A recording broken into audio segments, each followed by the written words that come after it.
Last 2 weeks, nandun ako sa mother ko. Napatira ka lang ng Taguig dahil Yung asawa misis ko mo kasi, tayo doon. yung asawa ko kasi taga roon. Neutral na to sir, no? Sige, neutral na yan. Yan mga sir to, Toyota Innova. Blackout issue ulit mga sir, yung kapares dito sa ginawa ko kanina sa taga Bicol. Yan, walang display tapos blinking yung timing belt. Taga dito lang din si sir sa Salitran, Dasma lang din. Sabi ni sir, dati pagka uminit na, nagana sa sir, bigla na. Oo. Tapos ngayon, wala, tuloy-tuloy na talaga siya. Taon na eh. Natuluyan na talaga. Oo. Gawin natin ito mga sir. Toyota Innova, blackout issue, blinking yung timing belt. Yan mga sir, ito na yung panel gauge ng Toyota Innova na blackout issue tapos blinking yung timing belt. Taga dito lang din si sir sa Litran. Gawin natin ito mga sir, i-repair natin to.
Okay na to mga sir, i-assemble ko na lang to tapos ikabit ko na sa unit.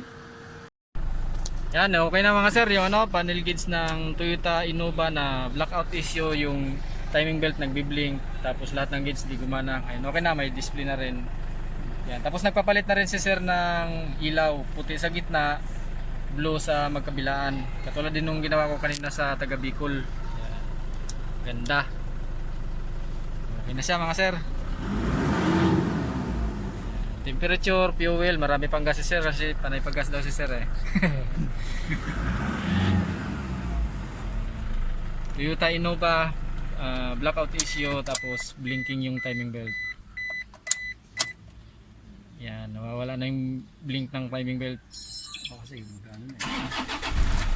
Okay na mga sir, maraming salamat.